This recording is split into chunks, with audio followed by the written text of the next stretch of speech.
लेकिन परमात्मा से प्रार्थना करना कि विपत्ति जरूर दे। विपत्ति क्या देना? हाँ, रहीमन विपदा हूँ बनी जो थोड़े दिन होए हित अनहित आ जगत में जान परत सब। कौन मेरा हितैषी है और कौन मेरा द्वेषी है, कौन मेरा है न कौन पराया है, यह बात तो विपत्ति में क्या पड़ती है? मालूम पड़ती है बंधुओं। इसलिए ज्ञानियों ने कहा कि विपत्ति को संपत्ति बना करके समझ लो और हम अपने जीवन के अंदर यह न सोचे कल क्या होगा, कल का दिन किसने देखा, आज का दिन खोए क्यों। कल का दिन किसने देखा, आज का दिन खोए क्यों। जिन घड़ियों में हंस सकते हैं उन घड़ियों में रोए क्यों, क्यों रोए। आपत्ति आवे तो भी खुश और संपत्ति आवे तो भी खुश है। बस यह कला सीख लें तो आपत्ति भी ज्यादा दिन तक टिकने वाली नहीं है। बच्चों याद रखिए, कहते हैं अब आ रहा है स्वतंत्रता दिवस। क्या आप होली मनाओ तो प्रतिकूल लगता है, सुख अच्छा लगता है और दुख प्रतिकूल लगता है। लेकिन जीवन के अंदर दुख आते हैं, संकट आते हैं, संघर्ष आते हैं, तो ये जीवन की एक परीक्षा है। जीवन की क्या परीक्षा है।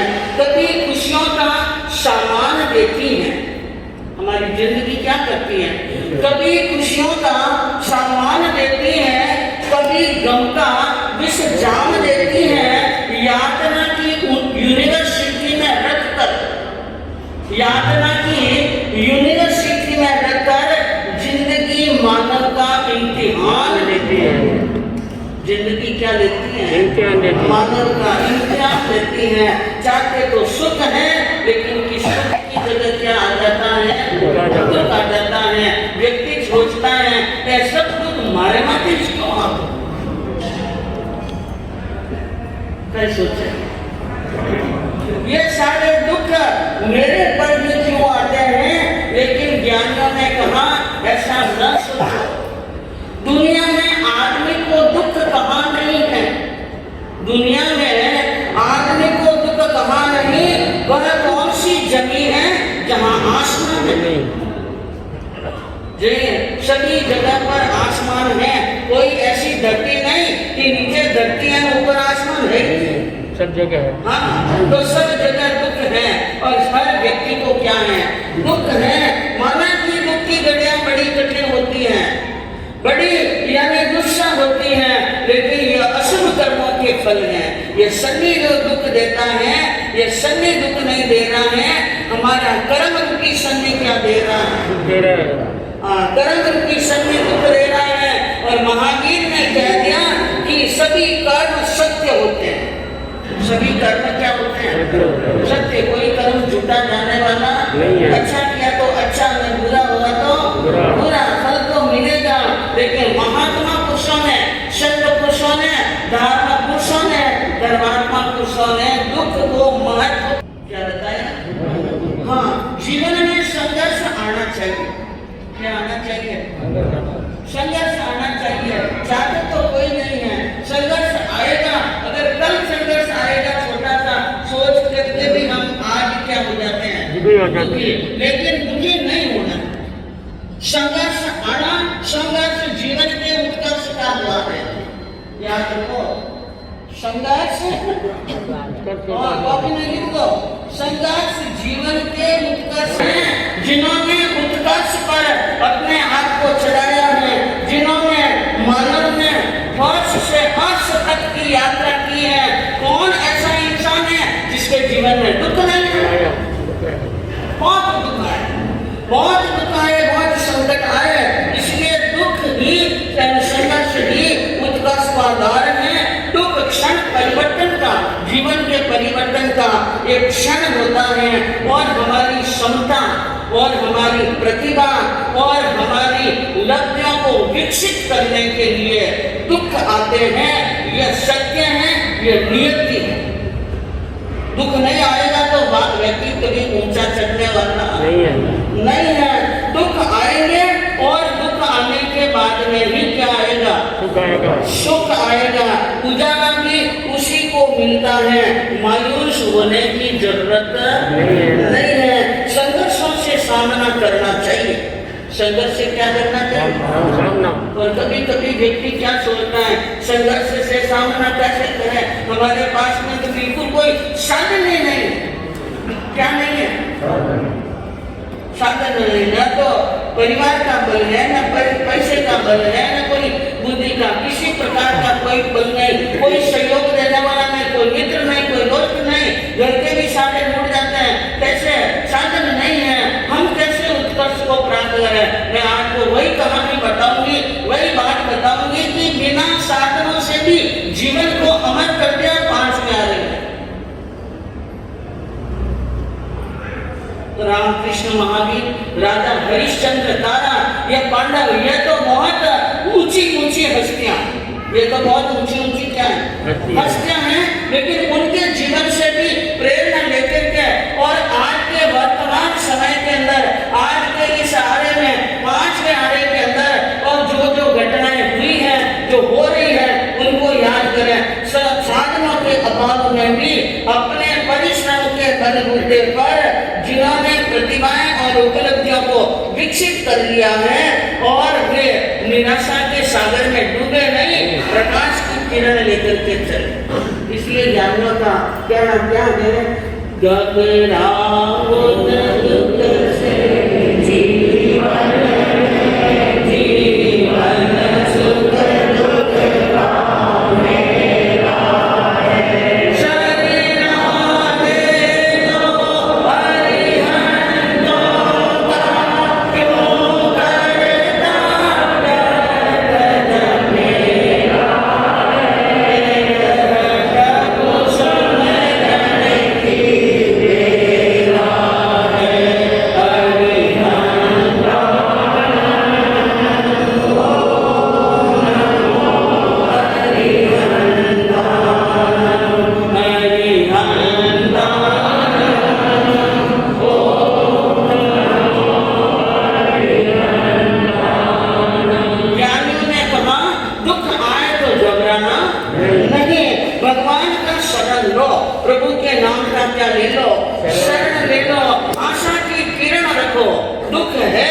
दुख चला जाएगा और दुख के बाद में क्या आएगा?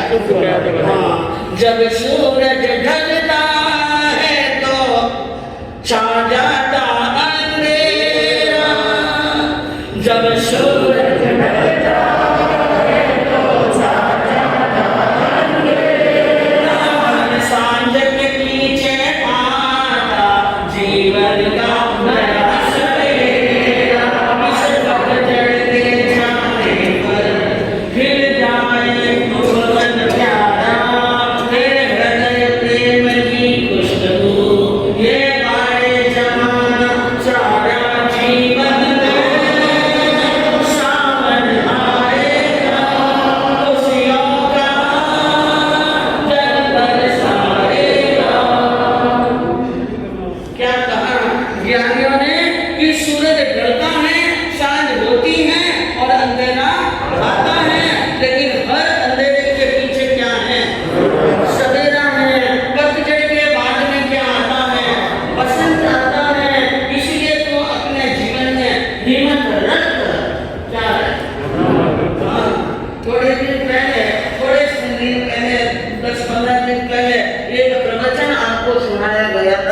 शतरंज पर। क्या सुनाया था? शतरंज पर। और आपको शतरंज का प्रवचन याद है तो उसका पहला पॉइंट था धैर्य। क्या था? हाँ, धैर्य। धैर्य का होना जीवन में हर क्षेत्र में, हर समय में बहुत जरूरी है। और साहस और विवेक और युक्ति, ये भी चेस के भाग है। शतरंज की क्या है? साहस, युक्ति और विवेक पूर्वक चाल चलनी। तो क्या बताया? धैर्य रखो। शास्त्रकारों ने ये धैर्य की शिक्षा एक जगह नहीं दी, सभी जगह दी। विपत्ति धैर्य, विपत्ति में क्या चाहिए? धैर्य।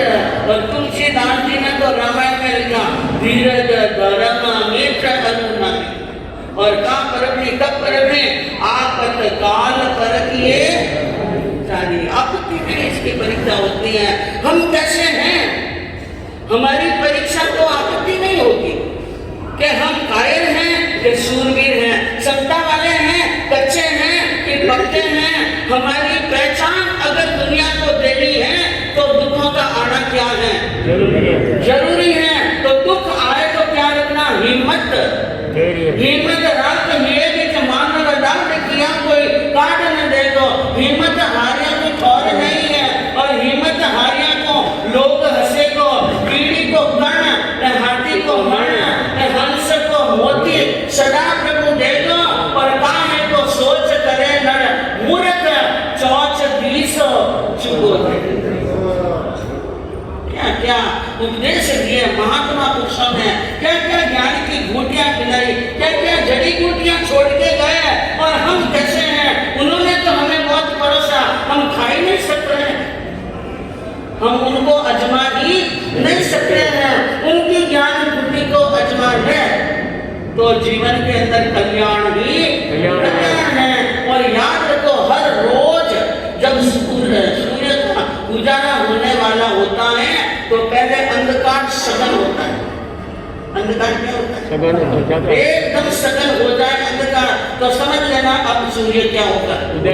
एकदम आपत्तियां चारों तरफ से घेर ले तो समझना चाहिए सुबह के 1000 रास्ते खुलने वाले हैं। कितने रास्ते, 1000 रास्ते खुलने वाले हैं। पृथ्वी के ऊपर सूर्य का आतक बढ़ता है तो बरसात के आने के शुभ लक्षण क्या होते हैं, बरसात के आने के शुभ लक्षण। एक बार सुख आपके द्वार पर, आपका द्वार खटखटा रहा है, एक बार पार हो जाओ। एक बार क्या हो जाओ, पार हो जाओ। एक छोटा सा बच्चा 5-7 साल की उम्र में पिता का देहावसान हो गया, गरीब माँ का बेटा। पढ़ने की तो बहुत इच्छा की लेकिन पढ़ने के इंतजाम नहीं थे। पढ़ने के क्या नहीं थे, इंतजाम, व्यवस्था नहीं, पैसे नहीं, स्कूल में दक्षिणा दे दो, फीस के पैसे नहीं, ड्रेस कराने के पैसे नहीं, किताब लाने के पैसे नहीं, और कलम लाने के पैसे नहीं। वो बच्चा बहुत इच्छुक था कि मैं पढ़ाई करूं, लेकिन पढ़ाई के लिए उसमें कोई साधन नहीं था, लेकिन एक तमन्ना थी, एक ललक थी। वो क्या करता, बैठा बैठा बहुत चिंतन करता, मैं ऐसा क्या करूं कि मैं पढ़ूं। एक दिन वो एक किसी चौराहे पर, किसी रास्ते पर कहीं पर बैठा था, उनके सामने से बेटा रह जावे बादल राजा नहीं बात, इतनी हल्की सी कुर्सी नहीं उठा सको, छोटी सी कुर्सी उठाने नहीं रख सको आप। कुर्सी बेने उठा ले, कुर्सी उठा ले, कुर्सी बेने। आवाज नहीं आनी चाहिए बहनों। तो वो व्यक्ति, वो लड़का बैठा था और वहां पर एक बुजुर्ग व्यक्ति बड़ा सारा भार लेके जाता था। भार की गांठ के नीचे पड़ गई। लड़का उठा, दौड़ कर गया और उस बुजुर्ग व्यक्ति से हाथ जोड़कर कहा, आपको कहाँ जाना है? उसने कहा रेल स्टेशन। क्या मैं गांधी लेकर के रेल स्टेशन तक आपको छोड़ दूं? छोड़ने के लिए गया। और बुजुर्ग व्यक्ति ने अपने जेब में से निकाल कर क्या किया? पैसे दे। पहली बार उनकी हथेली में क्या आया? पैसे आए। और पैसे देखकर बहुत खुश हुआ। उसने विचार किया, अगर ऐसे छोटे छोटे काम, हेल्प वाले काम मैं करूं तो धीरे धीरे मेरे पास में क्या होंगे? पैसे। और पैसे से लेके आऊंगा किताब, और किताब ला करके क्या करूंगा? बस वो काम शुरू कर। और एक समय आया, उनके पास में पुस्तक आ गई, और पुस्तक आई लेकिन दिया जलाने के लिए तेल नहीं था। तो रोड पर जो लाइट लगती थी, उस लाइट के नीचे बैठकर क्या करता था? पढ़ाई करता था। उनके पैर यानी जो लड़खड़ा रहे थे, और धीरे धीरे क्या होने लगे? और व्यवस्था हुई, पढ़ाई हुई, और पढ़ाई होकर के थोड़ा सा और आगे बढ़ा, और धीरे धीरे काफी हद तक वो स्थिर हो गया। 21 साल की उम्र हुई, वो चुनाव में खड़ा हुआ, हार गया। चुनाव में खड़ा हुआ, हार गया। 25 साल की उम्र के अंदर एक व्यवसाय शुरू किया, बड़ा घाटा लग गया। क्या लग गया? घाटा। और कहते हैं 27 साल की उम्र में पत्नी से तलाक हो गया। कोई व्यक्ति एक दो घटना घटे तो हार के मारवाड़ में कहे एडो दुख पड़ियो सा लाई बिचारो मिटे बैठ गो, कहीं बैठ गयो, मिटे बैठ गयो, एडो दुख पड़ियो जोरदार कि वो बिल्कुल ही। बंधुओं याद रखो, इनकी कहानियों को याद करो। 27 साल की उम्र में पत्नी से तलाक हो गया, 32 साल की उम्र में चुनाव में खड़ा हुआ, फिर हार गया। 36 साल की उम्र में फिर चुनाव में खड़ा हुआ, फिर हार गया। 47 साल की उम्र में फिर चुनाव में खड़ा हुआ, फिर हार गया। और 51 साल की उम्र में खड़ा हुआ तो जीत गया। और जीत कर क्या बन गया? गाड़ियां सब याद है आपको, बोलो। अमेरिका का राष्ट्रपति कौन बन गया? इब्राहिम लिंकन नाम का अमेरिका का राष्ट्रपति बन गया।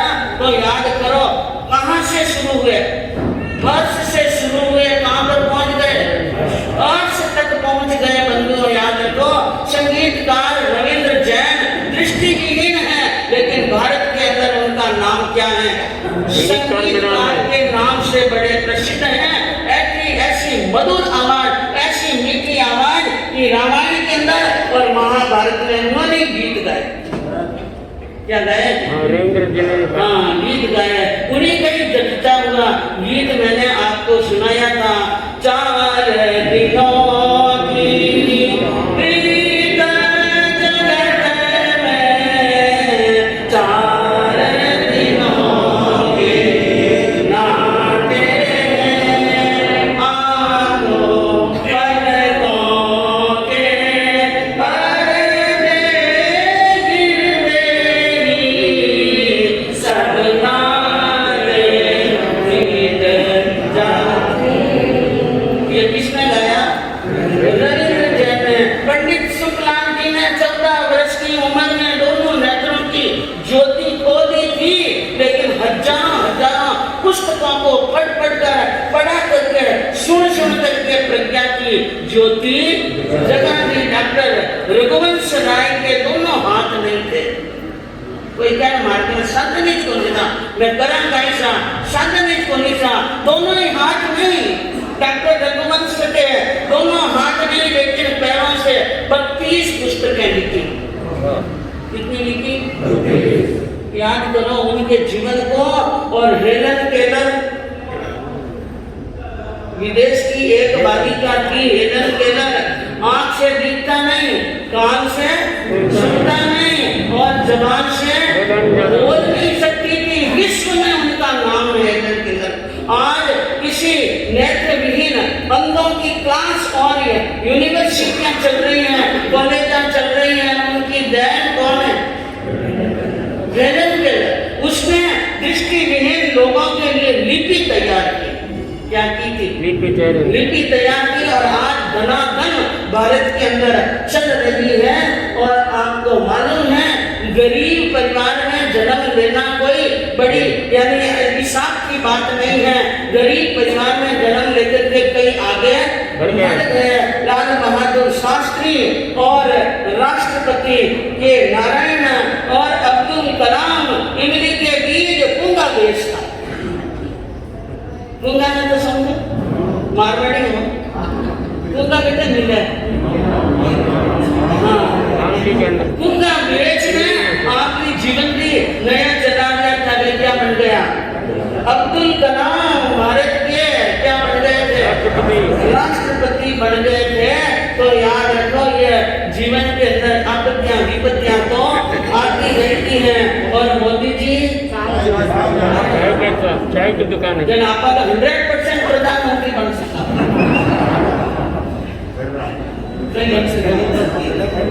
प्रधानमंत्री हम बन सकते हैं क्योंकि वो बन सकते हैं, लेकिन उनके पास में कला, उनके पास में प्रतिभाएं, उसके पास में बुद्धि, उनके पास में विवेक, उद्यमं साहसं धैर्यं बलं बुद्धि पराक्रमः षड्यत्र येते वर्तन्ते तत्र देवोऽपि संगते।